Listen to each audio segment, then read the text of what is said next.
Hello, we're back. Uh, we just talked about nuclear magnetic resonance, we're talking about resonating between two spin states. We learned that there's three things we look for every type of hydrogen in a molecule. And we had our example here. I will switch to our screen. And we had our example here with a molecule that had two types of hydrogen. These three H's are indistinguishable, but they're clearly different than these two H's. So we have type number, or set A, call that set A, and set B. Set B will be further downfield because of the inductive effect of the fluorine. And set A will be further upfield because they're more shielded with these electrons being closer to the hydrogen. And we had a summary of where we find peaks in table 3.13.1. So we have to learn how to use this table. The second table we will use very infrequently, if at all. But the first table is the most important. And we're going to go back over here. The three questions we ask ourselves for every set of hydrogens is where's the peak? Use the table. What pattern is the peak, which would be the principal focus of this second segment. And the third question is the easiest one, so maybe we'll deal with that first as a warm-up. How big is the peak? All right, so here's our molecule. Let's have both the molecule and the peaks visible. Almost. There we go. Here's the molecule. Here are the peaks. Set A is this type of hydrogen here. The peak is larger for the simple reason there are three H's contributing to it. Set B is a smaller peak for the simple reason there's only two H's contributing to it. Each peak adds the same height. And when I say height, that's a bit of a misleading statement. Truly, it's the area under the peak that is the relative 3:2 ratio because there's three H's to two H's. But we're going to use height to estimate area under a peak. Back in the old days when we didn't have computers that are sophisticated as now, you would take your NMR graph printed on a printer, you would literally cut the peak out and cut this peak out and weigh them to get the relative area under the heights. So we've come a long way. We have a computer capabilities that can estimate the area under the peaks to great accuracy. All right, so how big is the peak? You just count up the type of H's and say, in a relative sense, the peak for these H's will be height 3 or area 3, and the relative area here will be 2. Larger, smaller, 3:2. I'm using heights here. So that's the easy third question. Dr. Whitaker, I have a question. Yes. So we don't depend on the numbers we got from the table to say which one is bigger? No, the numbers from the table only tell you the location on the chart of where the peak will be. It is unrelated to the height of the peaks. The height of the peaks is strictly due to how many hydrogens there are in that set. So they're two separate questions that are independent of each other. Okay, thank you. And the third question depends on one fact. Simple fact. Every H in any molecule is a tiny little electromagnet all by itself. Electromagnets, normal magnets, hydrogen magnets, let's call them that. Your electromagnets, the big machine you put the whole molecule in. So hydrogens themselves are their own little magnets, and they influences hydrogens nearby. I want to review the word vicinal for you because that is what I mean by nearby. These three H's here are neighbors to the black H's here. So the gray, these are gray, and they're neighbors to the black H's, and the black H's also are neighbors to the gray H's. And the neighbors have influences on each other. It's sort of like you can look next door and see what they're doing, and that influences what you're doing because you can feel the electromagnets. And let's go down to the bottom of this page. It's more down than that. Sorry. Here it comes. Here we go. Let's make this big. All right. What we're going to do is look at the peak for set A. And the question for this whole segment is, why is the peak with this pattern? It's called a triplet for obvious reasons. I see 3 little peaks inside the peak. This is a big peak. It's called a triplet because it's got peaks within the peak, and there's 3 of them. And why do we see the pattern of 3? Well, the reason is these neighboring H's on the next door carbon are each magnets. And they can be spinning with the magnetic field. Remember my electromagnet, or not even remember, I'm telling you now, my electromagnet is understood to always be pointing upwards for this whole chapter. So if you're lined up with it, you get more stable. If you're against it, you're less stable. If you're one's with it and one's against it, you have the same stability.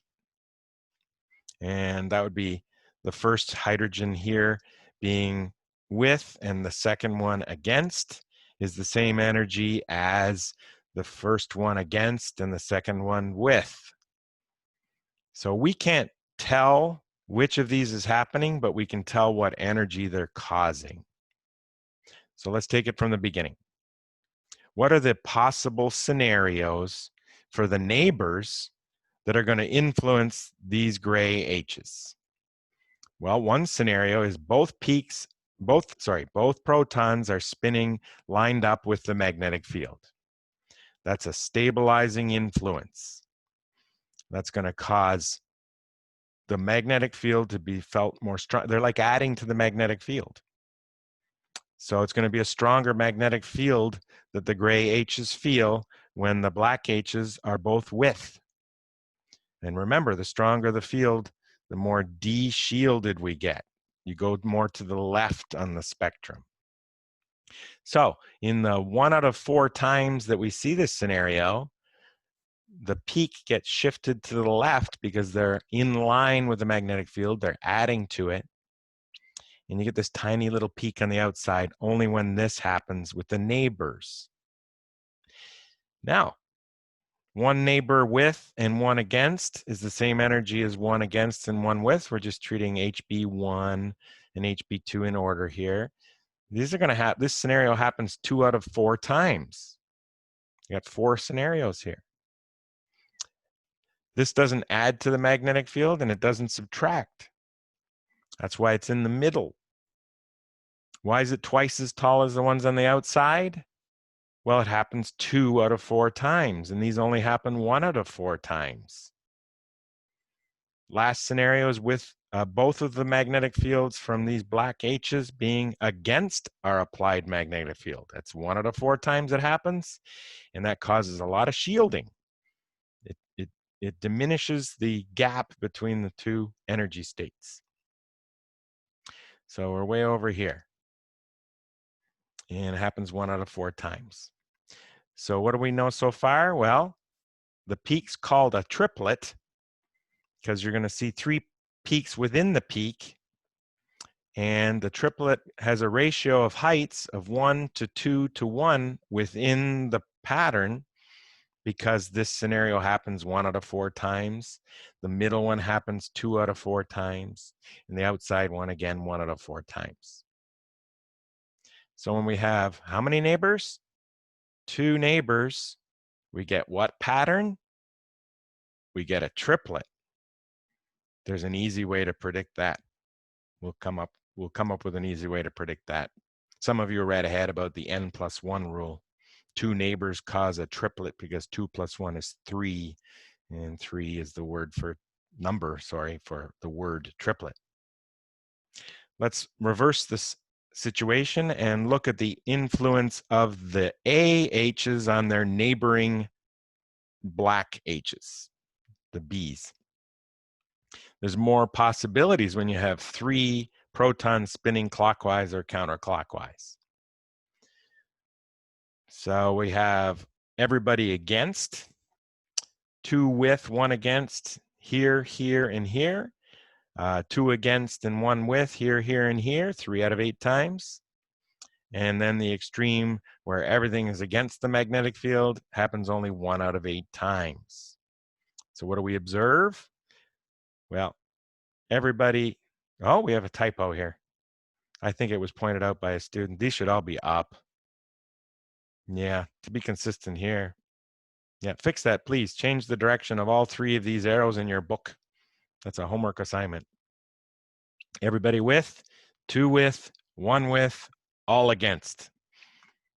And that would cause the peak on the outside here, the most deshielded because everybody's helping, the opposite of this picture. Here, everybody's hurting. You're way over here. The pattern is called, not surprisingly, a quartet. The heights within the quartet, not surprisingly, 1 to 3 to 3 to 1, because this happens 1 out of 8 times, 3 out of 8 times, 3 out of 8 times, and 1 out of 8 times. And how do you predict a quartet? Well, we're talking about the set B peak. That's for these H's. How many neighbors does B have? 1, 2, 3 neighbors. Their influence will cause what's called 3 plus 1 is 4. The word for 4 is quartet. So the n plus 1 rule helps us predict the pattern. What pattern do we see? And there's a guiding principle to predicting these patterns, and this principle is more general than just NMR. It has to do with degrees of freedom in science and statistics, and it's called Pascal's Triangle. What does Pascal's Triangle give us? Well, first of all, constructing Pascal's Triangle is kind of fun, especially if you have a child first learning math. What you do is you construct a triangle, you tell your child to put the 1s on the outside. And then once you get past the second row, you add the 1 plus the 1, you get the 2 for the third row. You add the 1 to the 2, you get the 3 for the fourth row. You add the 1 and the 3, you get the 4th for the, see, it's between the 1 and the 3. 3 and 3 gives us 6. And this will tell us the relative heights of the peaks within a pattern. Remember, our triplet was a 1 to 2 to 1 ratio, as predicted by, really, as predicted by this thing we were looking at up here. This. But I don't want to do this every time. In fact, I'll never make you do this. Look, 1 to 2 to 1 because of the situations. Pascal's triangle just is a quick way to remind us how frequent the situations are happening. I got everything zoomed in so much I'm having trouble moving around here. There we go. Okay, so if you had a sextet, what would it look like? Well, it would have tiny peaks on the outside, and this peak is 5 times as big as the tiny peak. And then the next peak is twice as big as the previous one. And you have one the same size as that one, and then half as big, and then real tiny on the outside. So it's always tiny on the outside, bigger in the middle. Sometimes there's a single big one, and sometimes there's equal big ones. Yep. I mean, when you have odd patterns, you get a single big one. Odd patterns being heptets, pentets, triplets. Even patterns like octets are going to have 2 big ones in the middle. And feel free to construct Pascal's triangle as you're getting ready for your exam. It's a nice relaxing skill and great to teach the kids. So, can you remind me the 3 questions about every type of hydrogen in a molecule? Because we'll do it for this example right here. 2-bromopropane. There's 2 sets of hydrogens in 2-bromopropane. There's these 6 H's on the outside. They are the same distance from the carbon with the bromine. They don't have any other different groups on either one of the carbons, so they are identical. So we're going to see a peak for set A and a much smaller peak for set B. Let's see if we can go through the 3 questions quickly over here. Why is set A at 0.9 and set B at 3.5? Well, the chart tells us that a normal methyl attached to an R group should be somewhere near 1. 0.8 to 1.0 if you look at table 13.1. Let's look at table 13.1 for our closest match to a hydrogen on a carbon that has a bromine. And I believe we have to go this direction. There's only one instance of bromine on the table, and it's not an exact match, and it's very rare that it will have an exact match. So I got a question for you. What's more important, the bromine in terms of making this number big, or is it the number of H's that changes the number? Oh, it seems to me the number of H's does not change the peak very much from where it is. 0.9 goes to 1.3 goes to 1.5 by just changing the H's on the C.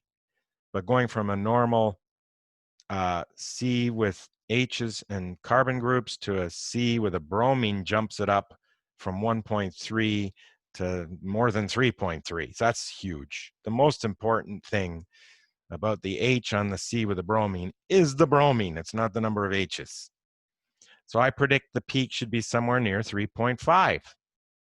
And I believe that's what we saw. Jumping back and forth. Here we are. 3.5. So question 1, where's the peak? Table 13.1 tells us they should be at 1 and 3.5, 0.9 and 3.5. Let's do the question 3, which is how big is the peak? Why is peak A so huge? Well, there's 6 H's contributing towards it. Each one raises the height of the peak. There's only 1 H contributing to set B. Look, it only goes up to a height of 1. This one goes up to a height of 6. That has nothing to do with, using table 13.1 at all. And second question is, what pattern is the peak? Well, set A, the question is, how many neighbors does this hydrogen or any of the hydrogens have? Remember, neighbors are vicinal hydrogens. There's only one vicinal carbon to this carbon, and it's this one. So on this carbon, there's only one neighbor, and our n+1 rule says if you have one neighbor, n plus 1 is going to be 2. It's called a doublet. And the reason why it's a doublet is, well, half the time its neighbor is with the magnetic field, and the other half it's against. When it's with, it moves it to the left for de-shielding. When the neighbors are against, it moves it to the right. It shields it. Remember, the pattern has to do with the neighbors. The height has to do with the number of H's in the set. And how big it is just how many H's are in the set. So there is our 3 things we ask about every hydrogen we see in a molecule. So no matter how big the molecule, you just look at it and say, okay, each hydrogen is its own story. I have to answer the 3 questions for each hydrogen. So let's look ahead a little bit. And we got some real examples there. We'll do our own example. We'll set it up this way. We're over here. So in our example, we'll do this molecule here.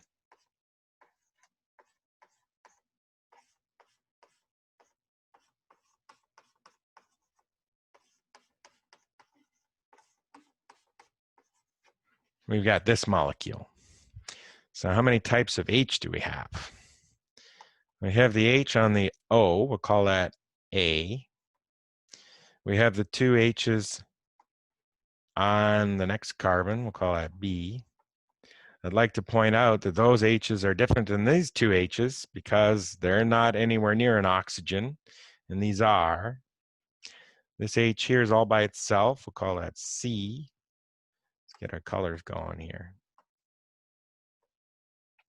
And the CH3 down here is different than the CH3 over here, and a good machine will be able to distinguish those two.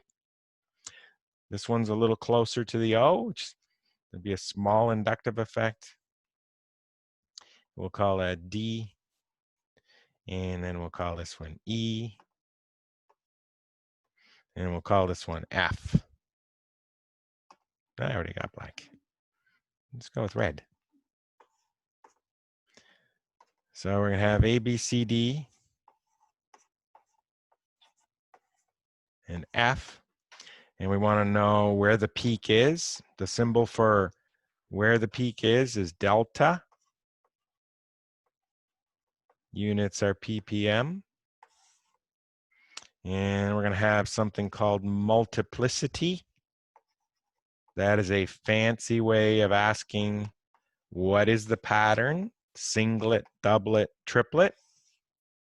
And the easy question was how many H's are there, which translates to how big is the peak. Let's do how big is the peak. That's the easy one. A, there's one H. It's right here. B, there's two H's. It'll be twice as big as a peak as A. Oh, sorry. There's two H's. Twice as big a peak as A. C, there's only one H. Okay, my computer's doing weird things. And D, there's three H's. And E, there's two H's. And F, there's three H's. You're getting a point for every line on this chart. I know it seems like a lot of work. So a third of a point for each of those numbers. Question one is, where's the peak? So we're going to need to get our table going, table 13.1, and figure out where the peaks should be. So A, you're going to see an entry on the table like this.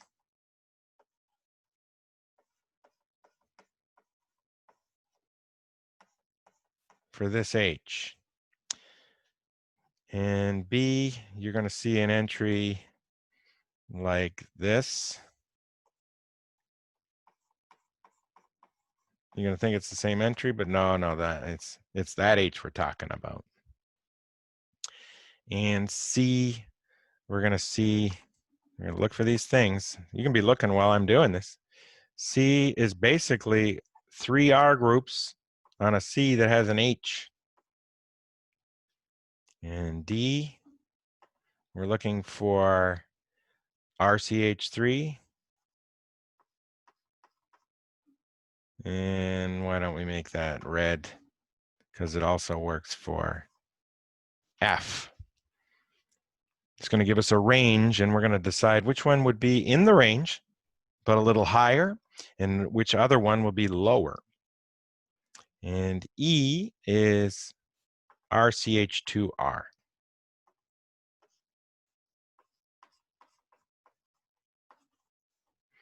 And once again, we're talking about this H here and this H here.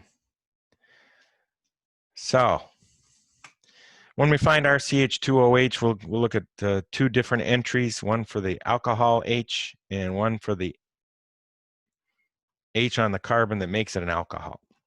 So we're going back over here. And I lost the book. No, I didn't. I moved it. Table 13.1. Okay, so the alcohol H, well, we don't see RCH2OH. We just see ROH. My apologies. But this would fit the category if this was RCH2 for R. And you'll see it's somewhere between 0.5 and 6. That is very bizarre. How come it can be so low sometimes and so high at other times? This has to do with the fact that hydrogen attached to O can do hydrogen bonding.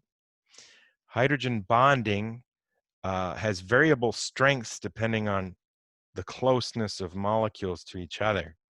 So if you have a dilute solution, there's less hydrogen bonding.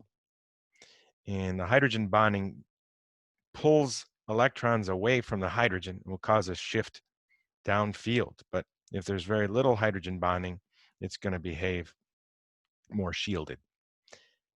But we don't have to worry about that. Just you're going to pick a number in this range from 0.5 to 6, and you have executive choice here. I'm going to wait and do this one at the end and put it where there's no other hydrogen shifts in my molecule, because I haven't told you yet, but later on you're supposed to draw the spectrum. That really teaches you how the NMR machine works. So I'm going to go to the next one where the H's are on the carbon of an alcohol and going somewhere in the middle of that range. So let's just call it 3.6. 3.7 is actually right in the middle. 3.7 for my B. 3.7 for B.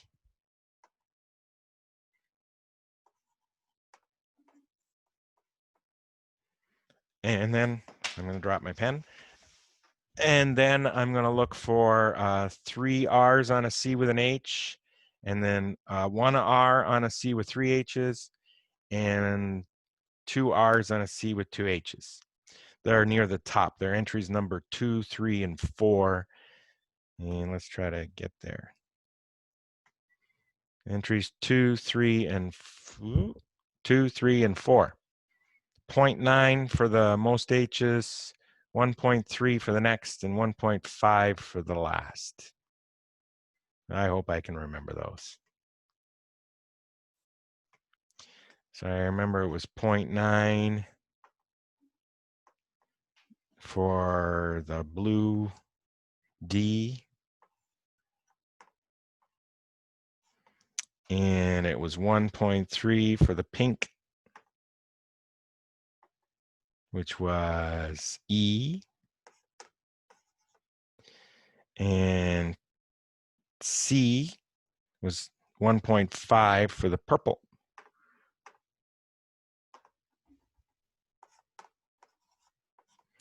And F also close to 0.9. So let's do this. Remember, for this entry, it said 0.8 to 1.0. I'm going to make sure both are in the range, and they're slightly different. So D and F are almost the same. D being closer to the electronegative O, I'm going to make that 1.0. 1.0. And F, I'm going to put at 0.8. It will be influenced less by the oxygen that's at a distance. And now I'm looking at all my numbers. I'm going from the lowest 0.8 to 3.7. So I'm not going to go up to 6 for A. There's nothing in the 2s. Why don't I just say 2.5? That's between 0.5 and 6. So just to spread my peaks around a little bit. There you go. Remember, A was 0.5 to 6.0. And all of these were from table 13.1. Multiplicity. Remember, the magic thing for multiplicity is neighbors plus 1. I'm going to start with F. How many neighbors does F have? It has 2 neighbors. They're called E. What's 2 plus 1? 3. The name for a peak with 3 in it is a triplet. On your exam, there's short forms you can use. T is the short form for triplet. Be careful with E. It's got 3 neighbors on the right, vicinal H's on the right, and 1 more vicinal H on the left. So there are 4 neighbors total. 3 plus 1 is 4. And then you do the neighbors plus 1 rule. 4 plus 1 is 5. The short form for pentet is P. Okay, my computer, there we go. P. D has only one neighbor. It's called C. 1 plus 1 is 2. The short form is D for doublet.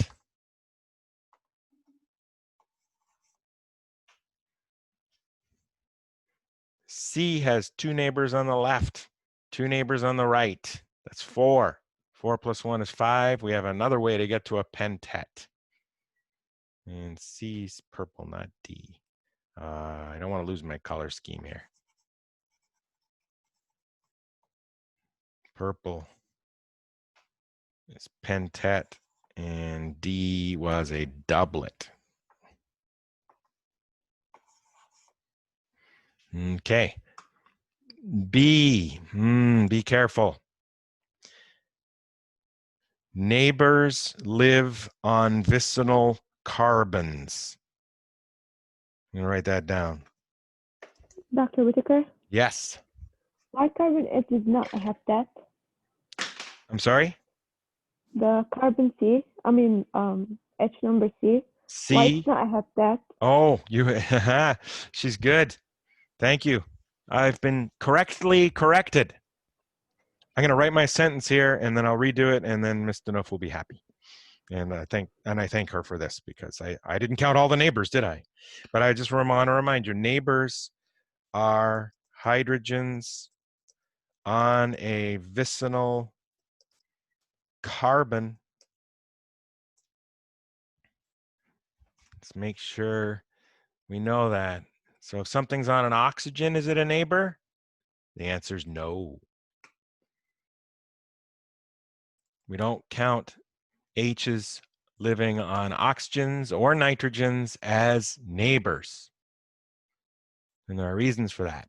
And now we're going to go back to C, which we thought, well, I thought had 4 neighbors, but then Ms. Deneuf pointed out there's 3 more neighbors underneath.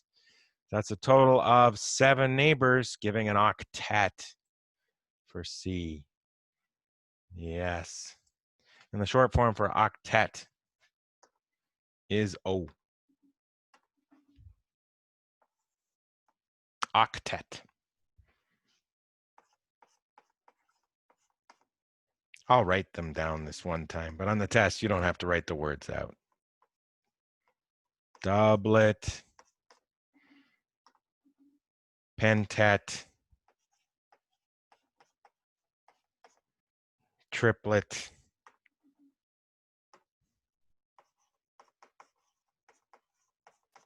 and we're going back to B. B doesn't have any neighbors because on the O, those don't count, but it does have neighbors on this vicinal carbon here, and there's only 1. So B has 1 neighbor. 1 plus 1 is 2. That's a doublet.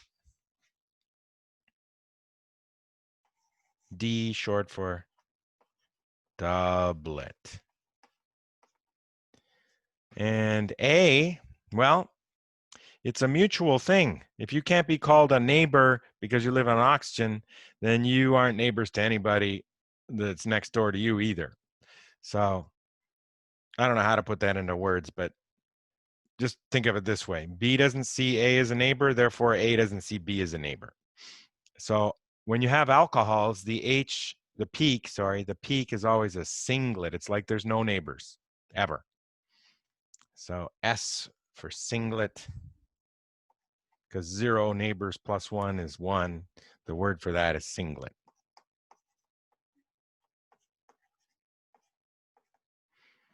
And that seems like a logical place to stop this segment. And in our next segment, we're going to draw the spectrum for this molecule. And the 4th segment, we're going to introduce the most powerful use of NMR, is predicting the structure of a molecule from the data. Right now, we're pretending we're machines and creating the data. But the reason we have machines is to get the data and then predict the structure of a molecule. That's the thing that NMR revolutionized. We can figure out the structures of molecules within hours or days instead of what used to be months and years. So I'll see you in 5 minutes. Stopping and ending and goodbye for